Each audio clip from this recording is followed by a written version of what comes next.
jamás iré. Tienes palabras de vida eterna. ¿Qué tal, hermanos? Buenas tardes, que Dios les bendiga. Es una bendición poder comenzar esta exposición bíblica de la Escritura, seguir con el libro de Romanos. Así que les animo a abrir su Biblia en Romanos capítulo 8. Hoy ya comenzamos con el capítulo 8, versículo 1 al versículo 4. Vamos a leer y luego mantenga abierta su Biblia en el texto. Vamos a ir avanzando en esto en el día de hoy. Leemos junto entonces Romanos capítulo 8, versículo 1 al versículo 4. Dice así la palabra del Señor, leemos y después oramos juntos.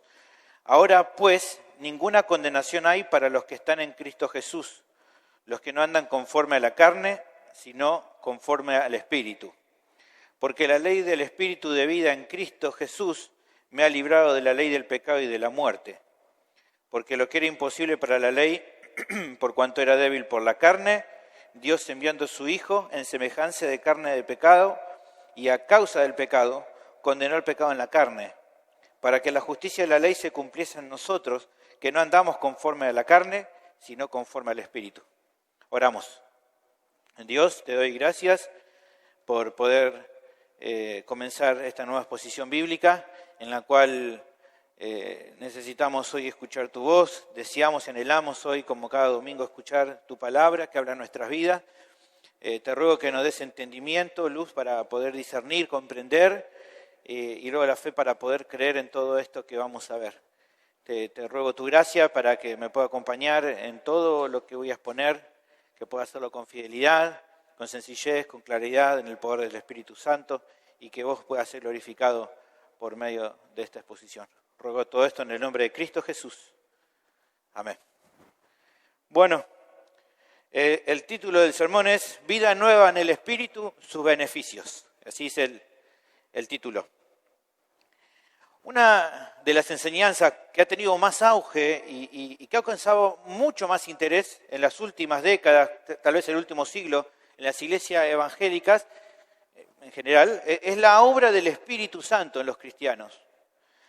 Muchos se han acercado a los templos a partir del auge del Evangelio, de las campañas evangelísticas, y mucha gente se ha acercado justamente queriendo conocer más a Dios. Pero lamentablemente han recibido mucha enseñanza errada.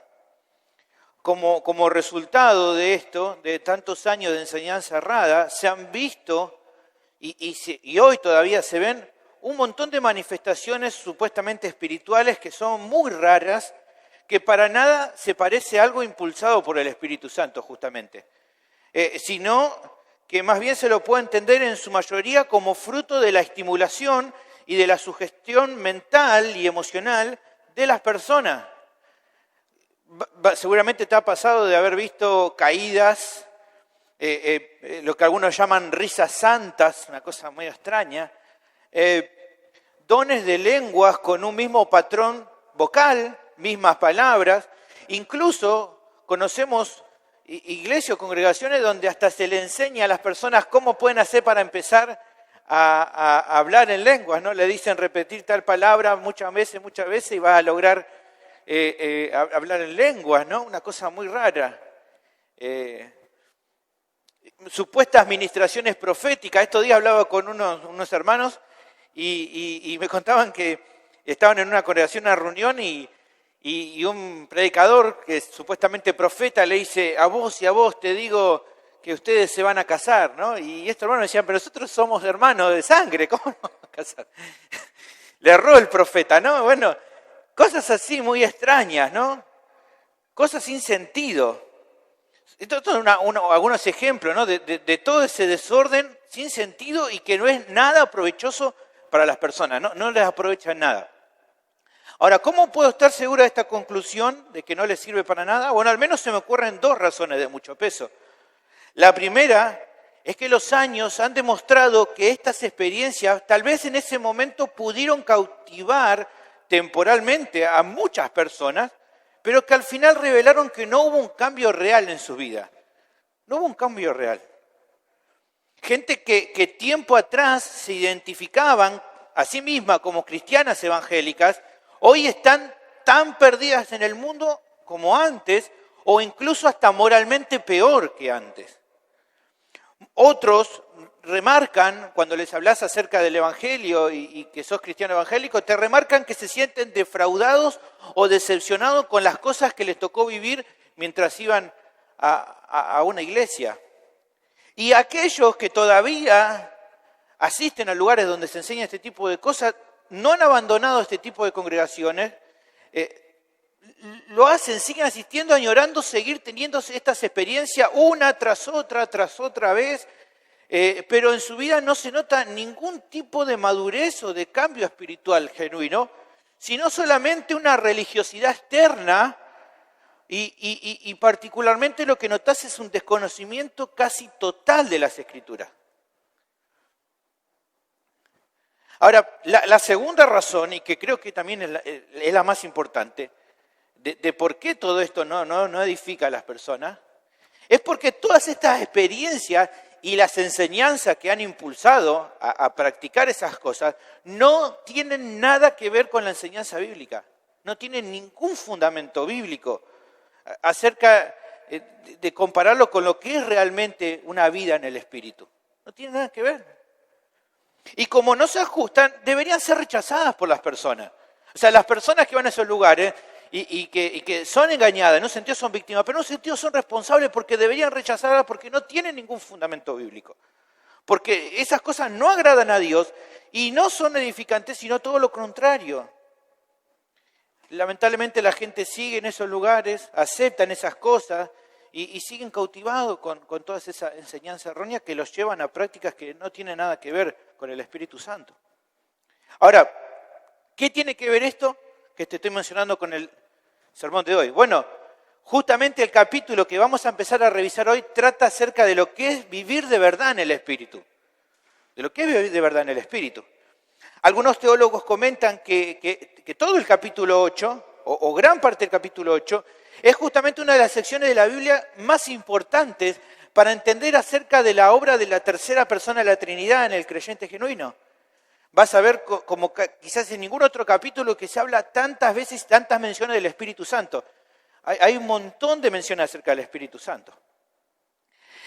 El apóstol ha explicado hasta acá doctrinas muy importantes, la hemos visto como la universalidad del pecado, la justificación por gracia por medio de la fe, hemos visto la santificación progresiva y bueno, todo este proceso que lleva en la vida. Ahora, en los textos que vamos a comenzar a ver a partir de este domingo, nos va a ir mostrando los resultados de este proceso en la vida del creyente, que se trata en parte acerca del ministerio del Espíritu en cada uno de ellos, que le brinda un cambio de vida y que le da seguridad acerca de su salvación.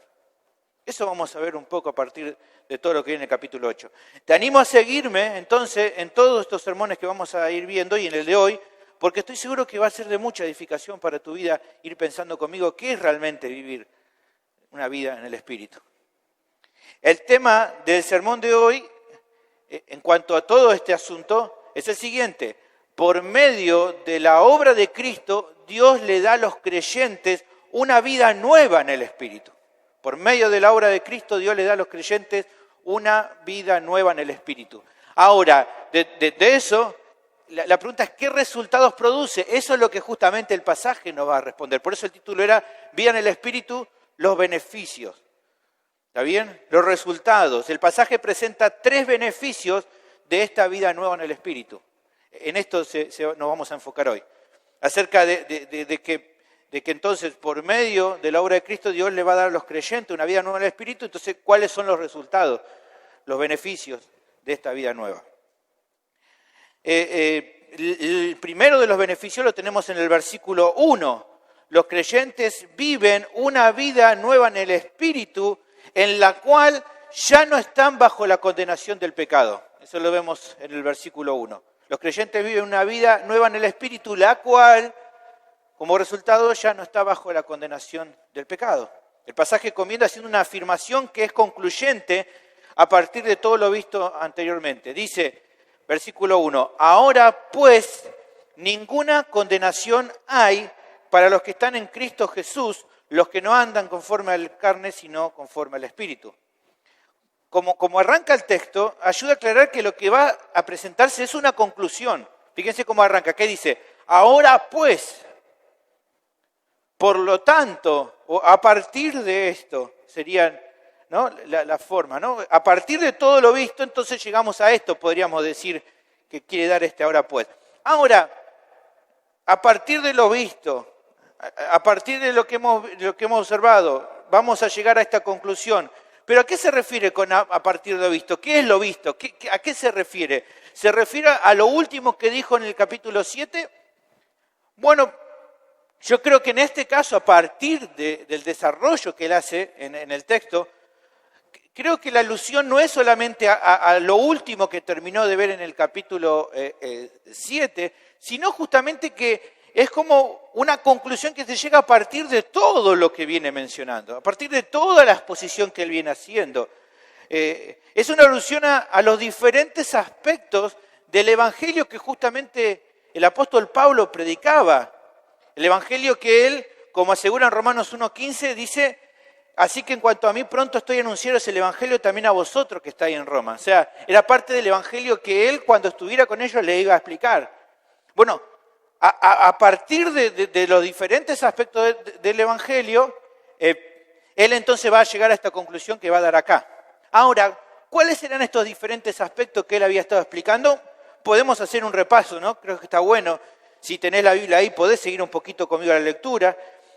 Primero, o por un lado, él demostró que el pecado es el problema más grande de toda la humanidad y que ninguno de los seres humanos está libre de él. Romanos capítulo 3, versículo 9 dice: ¿qué pues? ¿Somos nosotros mejores que ellos? En ninguna manera, porque ya hemos acusado a judíos y a gentiles que todos están bajo pecado. Luego mostró también que debido al pecado, todas las personas están condenadas a muerte. Romanos capítulo 5, versículo 12. Por tanto, como el pecado entró en el mundo por un hombre y por el pecado la muerte, así la muerte pasó a todos los hombres por cuanto todos pecaron.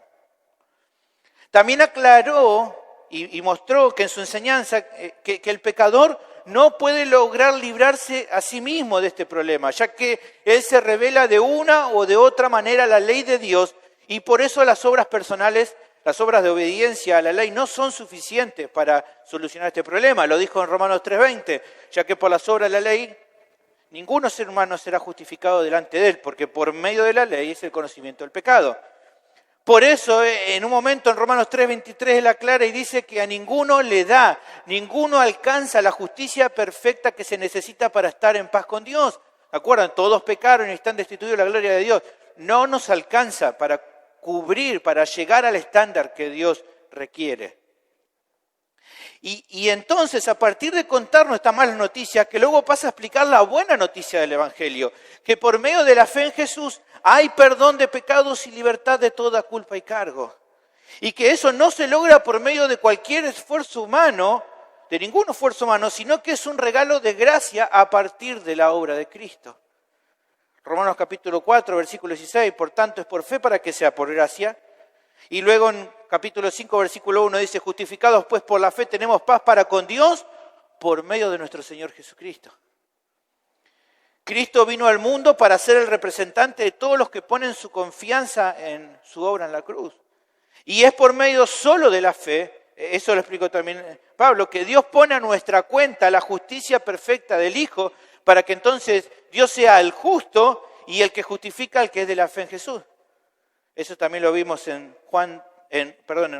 capítulo 3, versículo 24-26. Siendo justificados gratuitamente por su gracia mediante la redención que es en Cristo Jesús, a quien Dios puso como propiciación por medio de la fe en su sangre, para manifestar su justicia a causa de haber pasado por alto en su paciencia los pecados pasados, con la mira de manifestar en este tiempo su justicia, a fin de que Él sea el justo y el que justifica al que es de la fe de Jesús. Es por medio entonces de esta obra que Dios hizo que hemos muerto al pecado y a la ley. ¿Se acuerdan que vimos un poco de esto en Romanos 6, 1 y 2? Que pues diremos, perseveraremos en el pecado para que la gracia abunde. En ninguna manera, porque los que hemos muerto al pecado, ¿cómo viviremos aún en él? Ya no estamos bajo el señorío del pecado, sino bajo el de Cristo. Así también vosotros, decía Romanos 7:4, así vos también vosotros, hermanos míos, habéis muerto a la ley, tanto a la ley como al pecado, mediante el cuerpo de Cristo, para que seas de otro, del que resucitó de los muertos. Está hablando de Jesucristo. Y aunque a veces, también explicó él, debido al pecado de nuestra carne, todavía el creyente vuelve a servir al pecado, ya no es como antes. Porque el pecado, al ver que no puede condenarnos como antes, se pinchó. O sea, su poder se redujo notablemente. Lo vimos, él lo explicó en Romanos 6:6. Sabiendo esto, que nuestro viejo hombre fue crucificado juntamente con él, para que el cuerpo del pecado sea destruido. Al ver el pecado que ya no podía volver a llevarnos a la situación de antes, entonces se pincha su poder. Incluso mostró él que tenemos esperanza de que el pecado tiene los días contados, ya que un día seremos librados completamente de su presencia en nuestros cuerpos mortales cuando recibamos su cuerpo nuevo o cuando ya vayamos a la presencia del Señor. Pecar ahora nos aflige debido a la batalla constante que hay en nuestra vida entre el hombre interior que se deleita en la ley de Dios, como explicó él, y el pecado en nuestros miembros que no quiere sujetarse a los mandamientos de Dios. Pero él también expresó que damos gracias a Dios por Jesucristo, porque la victoria final está asegurada. Eso lo expresó Romanos 7:19, primero diciendo la situación de la lucha, no hago el bien que quiero, sino el mal que no quiero, eso hago. Y luego 23 decía, pero veo otra ley en mis miembros, que se rebela contra la ley de mi mente y que me lleva cautivo a la ley del pecado que está en mis miembros. Miserable de mí, ¿quién me librará de este cuerpo de muerte? Gracias doy a Dios por Jesucristo, Señor nuestro. Y no solo eso ha explicado en cuanto a la esperanza del porvenir, sino también incluso en el presente el creyente puede y debe vivir de acuerdo a su nueva vida, porque ese es el propósito de su existencia. Él también expresó esto, que como dice en Romanos 7:6, sirvamos ahora bajo el régimen nuevo del Espíritu y no bajo el régimen viejo de la letra. ¿Se acuerdan? Ahora estamos libres de la ley por haber muerto para aquella que estábamos sujetos. De modo que sirvamos bajo el régimen nuevo del Espíritu y no bajo el viejo régimen de la letra. Todo esto tiene que ver con los aspectos que él viene explicando acerca del Evangelio que él anunció en todos los lugares donde estaba y que era el Evangelio que él iba a anunciar cuando pudiera llegar a visitar a los hermanos que todavía no conocía personalmente en su mayoría. ¿Ven? Esto es todo lo que está diciendo. Ahora, a partir de considerar todo esto que estábamos mirando, repasando un poquito, y en especial este último detalle de Romanos 7:6, es que entonces el apóstol presenta el primer beneficio de esta nueva vida en el Espíritu. ¿Cuál es? Que ya no hay más condenación a causa del pecado para los que están en Cristo Jesús. Este es el primer beneficio. Si pensamos realmente cuáles son los beneficios de una nueva vida en el Espíritu. El beneficio, o el primero que el pasaje menciona en cuanto a esta nueva vida en el Espíritu, es que ya no hay más condenación. La referencia, como dice el versículo 1, de los que están en Cristo, que los que están en Cristo son los que no andan conforme a la carne, sino conforme al Espíritu, lo vamos a ver luego un poquito más adelante, en el versículo 4 lo vuelvo a mencionar. Ahora, pensando en esta declaración y en este beneficio, es muy importante primero observar lo que el término ninguna quiere decir en el original, que es la palabra oudeis, que significa ninguna. Oudeis significa ninguna. No hay más condenación. Totalmente eliminada. Toda la condena abolida porque Cristo la cumplió por vos. Este beneficio es tremendo, sos libre de toda culpa y cargo, pero no solo por un tiempo, o no solo dependiendo de lo que hagas, sino eternamente. Desde el día que Dios te salvó y para siempre. Esta es la bendición justamente que tienen los que han sido redimidos por Cristo. De esto se trata esta vida nueva. Como remarcaba recién, hay una clara relación, ¿no?, entre los resultados de ambas situaciones. Cuando el creyente estaba, como mencionaban en Romanos 7:6, estaba bajo el régimen viejo de la letra, estaba bajo condenación. ¿Por qué? Porque la ley exponía la maldad que había en su vida. Por ejemplo, sabía todo que mentir está mal. Y aún así lo hacías. Por eso el esfuerzo por querer cumplir los mandamientos no alcanzaba, sino que en realidad cada día tu vida acumulaba más ira para el día que serías juzgado por Dios, como menciona Romanos 2:5. Por tu dureza y por tu corazón arrepentido atesoras para ti mismo ira para el día de la ira y de la revelación del juicio de Dios. Así era la situación cuando estaba bajo el viejo régimen de la letra, pero un día todo eso cambió. ¿Cuándo? Cuando un día escuchaste el único mensaje con poder para salvar al judío, al griego, al argentino y a todos aquellos que lo escuchan, que es el Evangelio de Cristo. Como dice Pablo en Romanos 1:16, no me avergüenzo del Evangelio porque es poder de Dios para salvación a todo el que cree, al judío, al griego y a toda nacionalidad.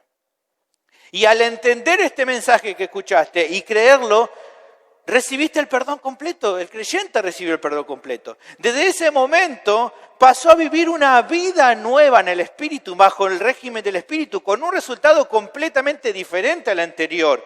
Ahora ya no está nunca más bajo condenación porque está en Cristo Jesús, o sea, unido a Él. Y como estás unido a Él, si el Señor satisfizo todas las demandas de la ley en la cruz por estar identificado con Él, vos también. Vos también. Esto entonces identifica un antes y un después en tu vida y en la de todos los creyentes. Lejos de Dios, a causa del pecado, estabas condenado. ¿Y cuál era tu condena? La muerte. Ahora en Cristo ya no hay condenación. ¿Y qué se te otorga entonces? Vida. De eso vamos a hablar un poquito más adelante en detalle, pero antes de pensar un poquito más en eso, surge tal vez la duda. Pero ¿cómo puede ser que no haya ninguna condenación? Tal vez te preguntes si todavía continúo pecando. ¿Puede ser que no haya nada? Bueno, no hay ninguna. El sacrificio de Cristo pagó no solo por tus pecados anteriores, sino también por lo que hoy comenté y por lo que vas a seguir cometiendo. Si no fuera así, tarde o temprano estaríamos otra vez bajo condenación, ya que luego de ser justificados, todos en algún momento u otro vamos a volver a pecar. Incluso uno dice, bueno, pero si me arrepiento, entonces por eso. Pero ¿qué sabes si a veces pecas y ni te das cuenta en el momento?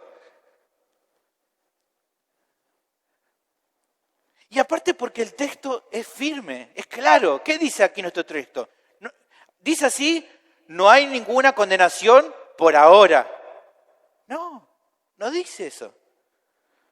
Dice, no hay ninguna condenación para el que está en Cristo. Fin.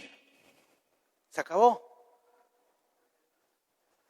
Si Dios te justificó, lo hizo por completo. Por eso nada ni nadie te puede volver a condenar si Él ya te perdonó. Romanos 8, 33, 34, vamos a llegar a ver en su momento, pero habla de esto. ¿Quién acusará a los escogidos de Dios? Dios es el que justifica. ¿Quién? Si el juez del universo te declaró inocente ante su corte, ¿quién puede volver a acusarte? ¿Quién es el que condenará? Si Cristo es el que murió. Tenerlo bien presente, ya no sos más el de antes, ni lo vas a hacer en el futuro. Ya no vas a hacer más de antes. Pero por ahí también puede surgir otra duda. Pero, a ver, pastor, si no hay ninguna condenación, si no hay más, está bien, correcto, no hay más. ¿Eso quiere decir que a Dios no le importa si sigo pecando? ¿Que le da lo mismo? De ninguna manera. Primero porque ya hemos visto que seguir pecando va a la contraria de lo que ahora somos en Cristo, no tiene nada que ver. Segundo porque aunque no puedas evitar ocasionalmente seguir pecando, vas a seguir pasando, usando los medios de gracia, ya estuvimos viendo la santificación, vamos a ir creciendo en santidad y el pecado cada día se nos va a tornar más horrible. Tercero, porque entregarnos voluntariamente al pecado trae aparejado la disciplina de Dios, la cual tenemos que evitar. No solo por el dolor que nos da el hecho de que Dios nos discipline, sino por la percepción tremenda que nos da el saber que Dios nos castiga. ¿Por qué? Porque somos sus hijos, lo amamos y queremos agradarle. Y cuando nos disciplina sabemos que la cosa no está bien con Él y eso nos duele. Por eso no podríamos volver a Él. Y cuarto, porque en ocasiones el volver a pecar nos va a exponer a consecuencias muy dolorosas. Respecto a estas últimas dos razones, es muy interesante lo que resalta el pastor MacArthur. Dice, es importante darse cuenta de que la liberación de la condenación divina no significa liberación de la disciplina divina, porque el Señor al que ama disciplina y azota a todo el que recibe por hijo, Hebreos 12:6. La liberación de la condenación de Dios tampoco implica un escape de nuestra responsabilidad para con Él. No os engañéis, Dios no puede ser burlado, pues todo lo que el hombre sembrare, eso también segará. Gálatas 6:7. Aquí tenemos entonces el primero de los beneficios. El versículo 2 y 3 nos da el segundo beneficio.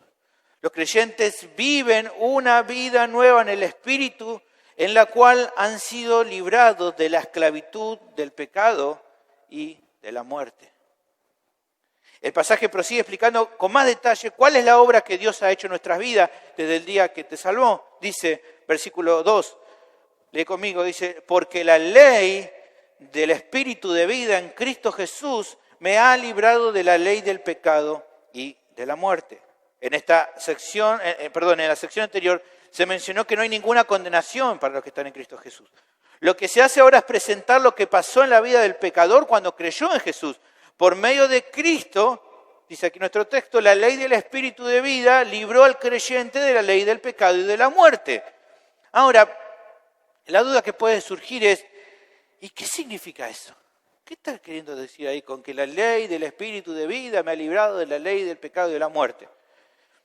Bueno, creo que lo primero que es importante recordar es lo que te mencionaba en los sermones anteriores. No siempre el apóstol Pablo, y aquí en este pasaje, no siempre cuando se menciona la palabra ley, se está queriendo hacer alusión a la ley de Moisés. No siempre. Cuando habla ley está hablando de los mandamientos de Moisés. Ya como un ejemplo, ¿se acuerdan? Romanos 7:21. Así que yo queriendo hacer el bien, hallo esta ley, que el mal está a mí. No está hablando de la ley de Moisés ahí, está hablando justamente de lo que vimos la vez pasada, que lo aclaramos de vuelta. A veces cuando utiliza la palabra ley, está hablando acerca de un precepto o de una ley en el sentido de algo que ocurre como un principio general, que va a ocurrir siempre de la misma manera, como, no sé, en otro ámbito podría ser la ley y la gravedad. Es una ley, algo que pasa, un principio general que ocurre. Ahora, eso queda claro, entonces no está hablando de la ley de Moisés, está hablando de un principio general, o en este caso de dos leyes. Dice, la ley del Espíritu de vida me ha librado de la ley del pecado y de la muerte. Está hablando de dos leyes. Bueno, tal vez vos lees y decís, ¿qué son estas dos leyes? ¿Cómo se entienden estas dos leyes? Bueno, para poder determinarlo, creo que primero miremos que hay una preponderancia de una ley sobre la otra ley. Porque dice, la primera ley me ha librado de la segunda ley. O sea que la primera que menciona Pablo tiene más preponderancia sobre la segunda. ¿Me van siguiendo? Ahora, para pensar un poquito qué quiere decir con estas dos leyes, creo que la más fácil de entender de las dos leyes que menciona es la segunda, creo yo. Pensemos por un segundo, ¿no? La ley del pecado y de la muerte. Y pensemos, ¿qué relación hay entre los seres humanos y el pecado y la muerte? Bueno, con todo lo que hemos visto creo que es más fácil responderlo. Entendimos ya que todos están bajo pecado, eso ya lo hemos visto. Entendimos que a causa del pecado todos están condenados y que la condena para todos es la misma, la muerte física, espiritual y eterna. Eso es lo que estamos viendo. Así que, ¿cuál sería esta ley segunda, este principio general segundo que menciona el pasaje? Que cada ser humano en toda la historia se encuentra desde su concepción ante esta realidad. Todos están en esta misma condición. Salvo Cristo Jesús, el único y Adán cuando fue creado, pero todos los seres humanos que nacimos a partir de Adán, estamos en esta misma realidad. En pecado, por el pecado condenados, y como condena la muerte. Todos les pasa lo mismo. Ahora, tal vez la duda esté un poco, no en esta segunda ley, esta tal vez sea más simple, sino tal vez la duda esté en la primera ley. Esta es la de la ley del espíritu de vida. Tal vez hay que pensar un poquito más, ¿no? Para intentar entender. ¿Qué es esto de la ley del espíritu de vida? Bueno, creo que hace falta recordar una mención que recién hacía. ¿Se acuerdan que yo dije recién que el creyente sirve a Dios desde que Él lo salvó en el régimen nuevo del espíritu? ¿Se acuerdan que mencionábamos? Romanos 7:6 era. Romanos 7:6. O sea, que hay una conexión que se establece entre el pecador redimido y la tercera persona de la Trinidad desde el momento que Dios lo salvó. Y hilando un poco más fino, haciendo un poco de teología de esto, lo que está queriendo decir aquí es lo siguiente. Así como fue Cristo el sacrificio que obtuvo salvación para los que el Padre escogió redimir, es el Espíritu el que aplica esta obra redentora en el pecador. El Padre entrega al Hijo, idea el plan, escoge a los que va a salvar. El Hijo viene y se transforma en el sacrificio por ellos. El Espíritu Santo aplica esa obra de salvación en el creyente, en el pecador que cree. O sea que el precepto general, la ley preponderante que Pablo presenta es la siguiente. El Espíritu de Dios es el que aplica la obra que Cristo consumó en la cruz.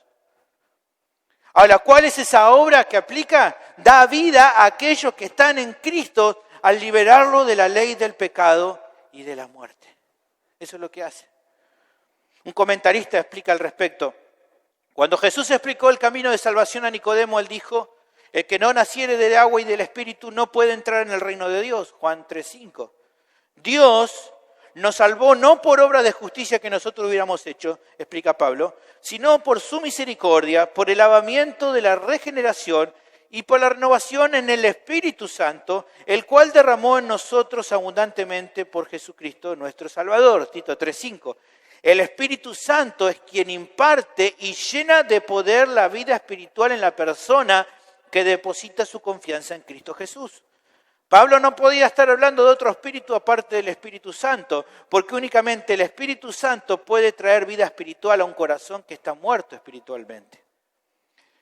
Dicho en palabras más simples, lo que el pasaje enseña en esta parte se podría leer de la siguiente forma.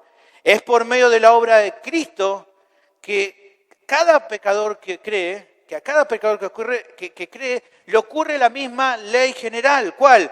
Que el Espíritu Santo aplica vida espiritual en su interior, liberándolo del yugo opresor del pecado que lo condenaba y lo llevaba a la muerte, que era la ley general para ese pecador y para todos los seres humanos.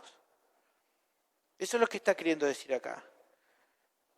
Pensando entonces en que se menciona, es que se puede llegar a determinar cuál es el segundo beneficio tremendo de la vida nueva en el Espíritu que posee cada creyente.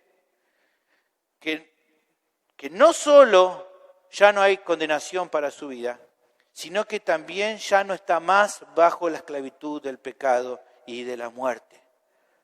Ya está.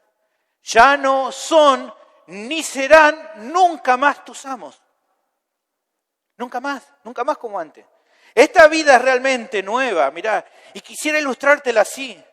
Es como un día, como todos, te acostaste en esa pieza sucia y fría de siempre, siendo un esclavo de señores malignos que te usaban y te maltrataban a su gusto y antojo.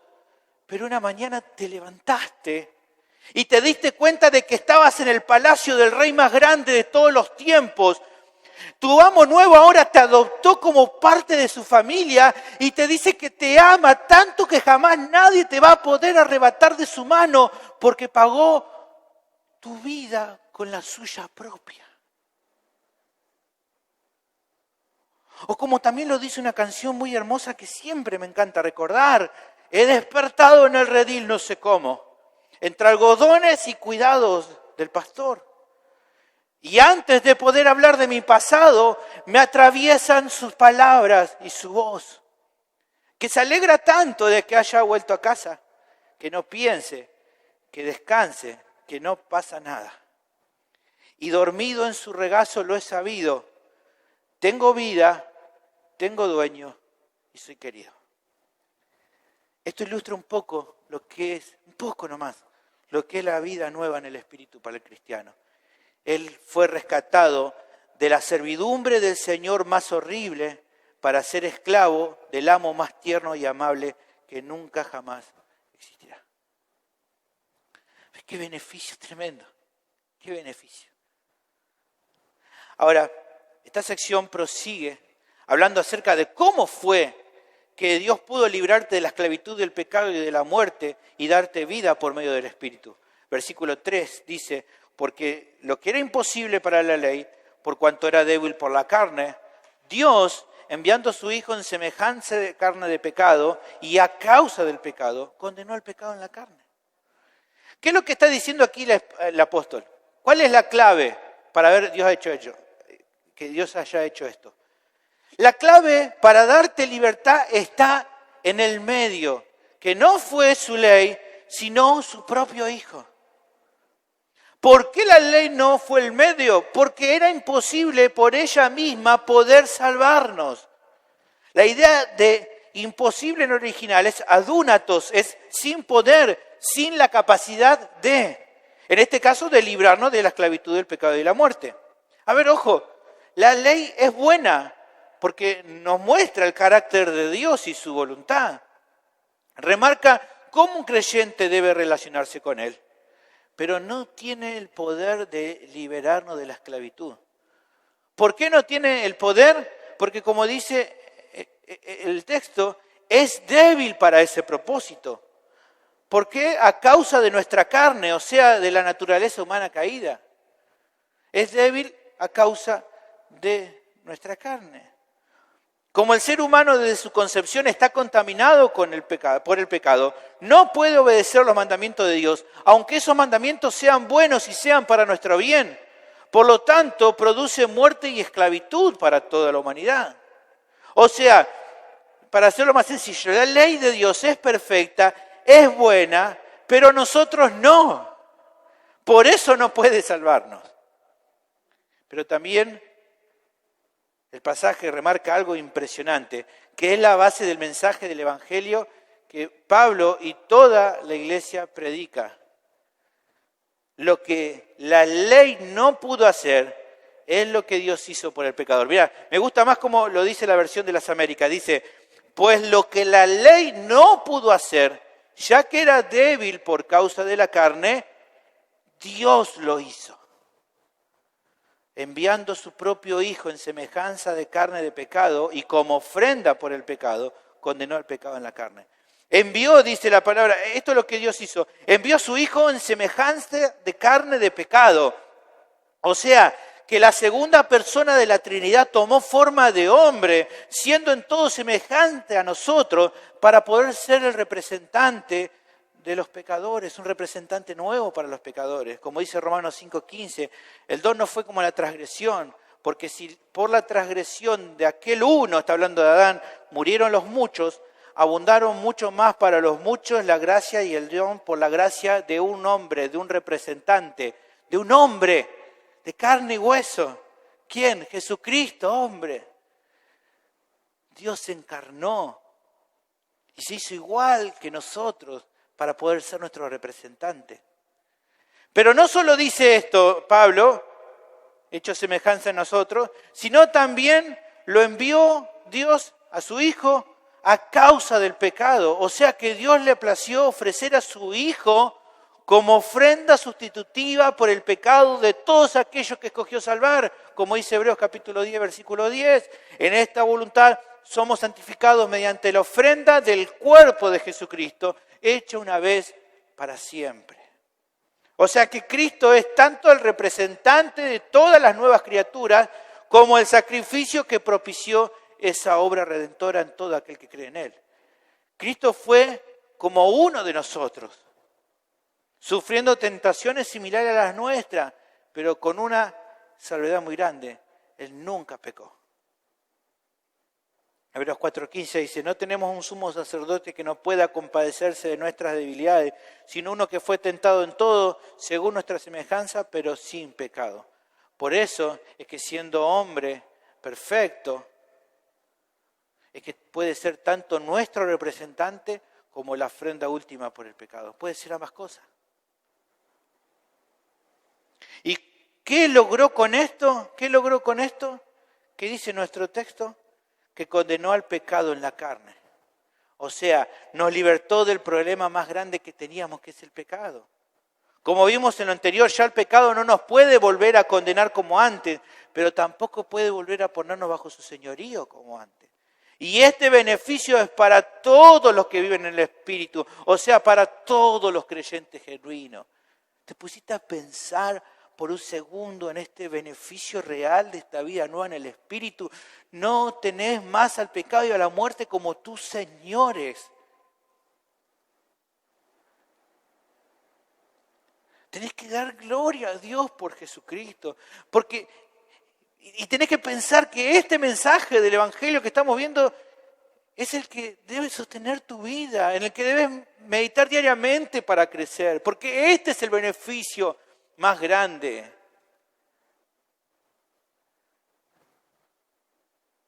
La gente se mata a tiempo, compra libros porque cree que una vida espiritual provechosa va a ser cumpliendo ciertos pasos o intentando establecer el mapa espiritual de los demonios en una zona. Eso no es el beneficio. El beneficio impresionante que tenés es que ahora ya el pecado no te puede condenar. Que ya no hay más condenación. Que ya la muerte no puede ser tu amo nuevamente porque Cristo te salvó. Tu mente que se gaste en pensar en lo que es realmente importante. Que el Evangelio pueda cautivar todos tus pensamientos, todas tus emociones, todas tus obras, toda tu vida. Mi pregunta, ¿es así en tu vida? ¿Te estás exponiendo diariamente al Evangelio? ¿Meditas en él todos los días? Pero también es el llamado que necesita escuchar el que hoy me oye y que todavía está lejos de Dios. Vos que me oís, no podés seguir así con tu vida. No podés seguir así con tu vida. Lejos del Señor estás condenado por más que quieras convencerte de que sin Él estás mejor. Porque sinceramente no estás mejor sin Él. Hay una condena sobre tu vida y por lo tanto te espera una muerte eterna en el infierno, que es el lugar donde van a ir todos los que han rechazado el mensaje del Evangelio. Pero este llamado es que hoy eso puede cambiar. Si te volvés de todo corazón a Cristo, confiando solo en Él y te arrepentís de verdad de todos tus pecados, podés recibir el perdón completo y la vida eterna que Cristo prometió para todos los que creen en Él, como dijo en Juan 6:47, de cierto os digo, dice el Señor Jesús, el que cree en mí tiene vida eterna. ¿Qué vas a hacer hoy que me escuchás? Vení hoy a Cristo, al Salvador, no esperes más. Finalmente, el último de los beneficios que el pasaje menciona lo tenemos en el versículo 4. Los creyentes viven una vida nueva en el Espíritu, en la cual ahora pueden andar en rectitud. El pasaje concluye mencionando algo más, ¿no?, acerca de los resultados de la nueva vida del creyente. Dice, versículo 4, para que la justicia de la ley se cumpliese en nosotros, que no andamos conforme a la carne, sino conforme al Espíritu. Lo que se afirma se relaciona con lo anterior. Recién marcaba que lo que la ley no puede hacer, Dios lo hizo por medio de su Hijo, que fue condenar al pecado que había en tu vida. Ya no hay condenación, no hay esclavitud, pero hay algo más que Cristo hizo. Al otorgarnos su justicia perfecta, vimos que todas las demandas de la ley fueron satisfechas en Él. Ya no hay más reclamos que la ley nos pueda hacer, porque Dios nos justificó por medio del intercambio que hizo en la cruz, cargando la cuenta de Cristo todas nuestras injusticias y transfiriendo a tu propia cuenta su justicia perfecta, la del Hijo. Y a partir de esa obra, ¿qué pasa en la vida del creyente? que como ahora el Espíritu imparte vida en su interior y puede deleitarse en la ley de Dios, aunque no perfectamente en este tiempo terrenal, es capaz de andar en rectitud. Porque como el apóstol escribe a los Efesios, los creyentes han sido creados en Cristo Jesús para buenas obras, las cuales Dios preparó de antemano para que endudicemos en ellas, como dice Efesios 2:10. La justicia y la piedad ya no son metas irrealizables para los creyentes, porque ahora ellos son siervos de la justicia, como vimos en Romanos 6:18, y libertados del pecado, viniste a ser siervos de la justicia. Este es el tercer beneficio de la vida nueva en el Espíritu. No solo que no hay más condenación, no solo que no hay más esclavitud del pecado y la muerte, sino que ahora además todos los cristianos pueden andar en rectitud. La santidad no es una reliquia para unos pocos. La santidad no es una reliquia que pueden ostentar unos pocos, como tal vez la Iglesia Católica piensa, gente que está colgada en un dibujo. Y solo esos pueden ser santos.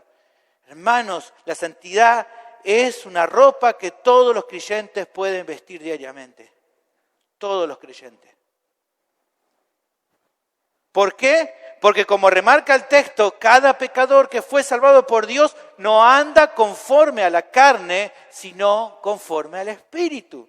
Ya no estás más subyugado a las pasiones pecaminosas que antes te controlaban por completo, sino que ahora el creyente es templo del Espíritu, el cual mora en su interior y lo anhela celosamente. 1 Corintios 6:19 dice, ¿ignoran que vuestro cuerpo es templo del Espíritu Santo, el cual está en vosotros, el cual tenéis de Dios y que no sois vuestro? Santiago 4:5, ¿pensáis que la Escritura dice en vano el Espíritu que al hecho morar en nosotros nos anhela celosamente? Que justamente el Espíritu ahora esté en tu vida y que te anhela celosamente, lo lleva al creyente, te lleva a que te deleites en las cosas espirituales que antes te eran imposible disfrutar de verdad. Y te da el poder necesario para ir creciendo en un rechazo a lo que ya tu ser interior ya aborrece y no disfruta como antes. Te da poder para crecer en justicia, para andar en justicia y poder para rechazar las cosas de antes.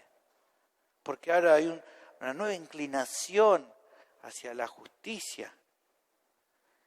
Ahora, este beneficio tiene que llamarte a la reflexión. ¿Por qué? Porque si el Señor te ha dado una nueva vida para que ahora andes en rectitud, es lo que justamente Él espera de vos. Si te hizo para buenas obras, lo que espera de vos, ¿qué es? Buenas obras. Él desea que andes en santidad, que dejes de anhelar, de buscar y de recaer en las cosas pecaminosas que el mundo te ofrece, que no tienen valor y que te llevan al dolor y a la frustración. MacArthur comenta algo muy bueno, mira, en cuanto a esto. Dice, mira, el gran deseo de Dios es que los creyentes vivan en la práctica la justicia perfecta que Él les acredita por gracia cuando son salvados, para que vivan como sus hijos y nunca más como los hijos del mundo y del diablo. La justicia de la posición asignada por gracia ha de verse reflejada en una justicia práctica y diaria. Dice también, Cristo no quiere una novia que es justa solamente en el sentido de la posición que ahora ocupa por gracia, sino más bien una novia que en realidad es justa, así como Él mismo es justo. Y es por medio de su Espíritu que mora en su interior que Él da ese deseo a los creyentes. Luego dice, el propósito del Evangelio no es hacer felices a los hombres, sino hacerles santos. Como lo declaran las bienaventuranzas, la felicidad genuina viene a los que pertenecen a Cristo y son obedientes a su voluntad. Pero la felicidad verdadera procede únicamente de la santidad. Dios promete felicidad, pero exige santidad, sin la cual nadie verá al Señor. Hebreos 12:4. Esta realidad es importante de considerar, hermanos, porque la realidad es hasta el día que abandones tu cuerpo mortal, siempre estará presente esta tensión. La verdad es que sos una nueva criatura que ahora se deleita en hacer la voluntad de Dios, pero que no siempre lo logra, ya que el pecado todavía combate en tus miembros. Por eso, porque está todavía esta tensión, es que al creyente se le describe los resultados de la nueva vida en el Espíritu, pero a la vez se le manda a andar en esa novedad de vida. A ver, dice un comentarista, en lo que respecta a la vida de un cristiano, todo lo que sea una realidad espiritual también constituye una responsabilidad espiritual. ¿Cómo es esto? Bueno, mirá los siguientes ejemplos. Por ejemplo, ¿no? Un creyente genuino está dispuesto a tener comunión con Dios en oración, pero también tiene la responsabilidad de orar. O un cristiano es enseñado por el Espíritu Santo, pero también tiene la obligación de buscar la dirección y la ayuda del Espíritu. En conclusión, hermanos, la soberanía de Dios no elimina la voluntad y la responsabilidad humana. Son ambas verdades que caminan juntas. Por eso es que sos animado a que constantemente procures vivir en santidad, pero en dependencia del poder de Dios. Y reconociendo en definitiva que detrás de escena el que produce el querer como el hacer por su buena voluntad es Dios. Por eso le damos la gloria a Él. Porque en el mayor esfuerzo que haces para combatir el pecado, cuando logres la victoria vas a decir, esto fue gracias a mí, no, esto fue gracias a Dios. Porque Él es el que produce el querer como el hacer por su buena voluntad.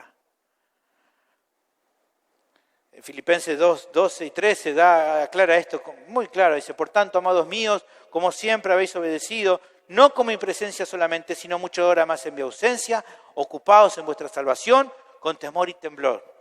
Porque Dios es el que produce en vosotros el querer como el hacer por su buena voluntad. Mi pregunta ¿es así en tu vida? ¿Te estás esforzando diariamente por alejarte del pecado? ¿Por andar en rectitud? Hermano, finalmente, dale gracias también a Dios hoy por estos beneficios preciosos de la vida nueva que te dio. Que ya no está bajo condenación, que ya no está bajo la esclavitud del pecado y la muerte, y que ahora podés andar en rectitud. Porque realmente son resultados que no se comparan con ninguna otra cosa. Oremos.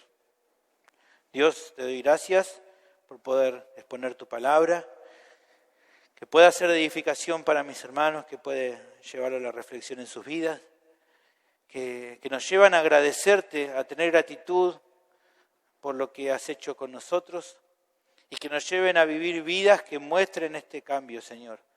Vidas que realmente muestren un cambio como el que vos operás en cada uno de nosotros, Señor. Ayúdanos a considerar esto y a poner nuestra mirada en Cristo y en el Evangelio para que eso vaya transformando cada día nuestro ser. Ruego todo esto en el nombre de Cristo Jesús. Amén.